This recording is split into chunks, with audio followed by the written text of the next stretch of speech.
Today, we're looking at something that is, well, it's profoundly important.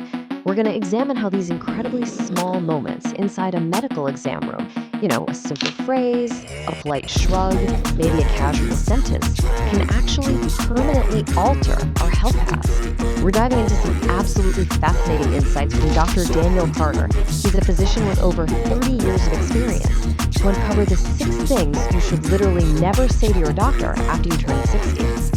So, consider this seemingly harmless phrase.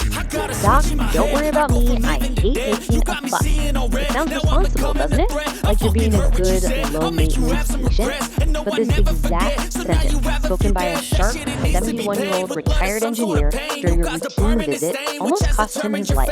No joke. It kind of forces us to ask a really striking question, right? Could everyday politeness actually be dangerous? Like, how could trying not to be a burden trigger these cognitive shortcuts in highly trained physicians that lead to delayed or even totally missed diagnoses? Well, to understand why this happens, we really need to look at the environment where these conversations are taking place.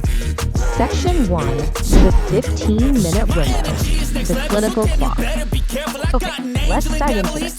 When you walk into an appointment, you've got maybe 15 minutes. Honestly, sometimes even less. And in those fragile 15 minutes, the exact word choices you make determine whether your doctor catches something serious or just sends you home with nothing. It is precise and it is fast. And here is exactly why those 15 minutes become so treacherous after you turn 60. At age 40, your body's symptoms scream loudly. It's like a blaring car alarm going off. But after 60, those same symptoms whisper quietly. Your pain thresholds shift. Inflammation presents entirely differently. A heart attack in an older adult might just feel like mild fatigue or a little indigestion. Your body's signals are already remarkably quiet before you even open your mouth. Section 2, setting the wrong stage, the routine trap. All right, here's the first dangerous phrase. I'm fine, everything's fine. I just came for my checkup. Now, you might feel fine, but claiming to be fine medically is incredibly risky. Conditions like early-stage hypertension, prediabetes, or certain cardiac arrhythmias, they produce absolutely no noticeable symptoms in their beginning phases. You genuinely feel fine, right up until the moment you don't. What's absolutely fascinating is how those words literally change a physician's brain. When you say you're fine, you shift your doctor out of an active discovery mode where they're acting like a detective looking for clues, and you force them into confirmation mode. You've basically told them it's a routine pass, a green light, and they unconsciously move straight into a checklist mentality. And that brings us to the second phrase. I think I know what it is. I think it's just my arthritis acting up again. By offering your own diagnosis, even if you wrap it in words like probably or just, you are quietly derailing the entire clinical encounter. Okay, let's dive into this. You've just triggered what's known as anchoring bias. This is a massive cognitive error where the mind latches on to the very first explanation offered, in this case, your mention of arthritis, and it unconsciously filters all incoming information through that specific lens. Dr. Carter actually recounts the story of a 64-year-old active walker who dismissed her leg pain as just soreness from walking. Because of that anchor, a life-threatening deep vein thrombosis was almost completely missed. Section 3. The cost of politeness. Silence can be fatal. Let's bring back that quote from the very beginning. Phrase number 3. Doc, don't worry about me. I hate making a fuss. That 71-year-old engineer who said this, he was waking up at 3 a.m. with chest pressure that lasted 20 minutes at a time. But he assumed it was acid reflux and just didn't want to complain. If the doctor hadn't pushed past his culturally ingrained silence, they never would have found the major heart blockage that ended up requiring surgery within 24 hours. Which kind of builds into phrase number 5. I didn't want to bother you with this until my next appointment. Look, delaying a complaint because you don't want to seem demanding or like a hypochondriac is a fatal flaw in aging medicine.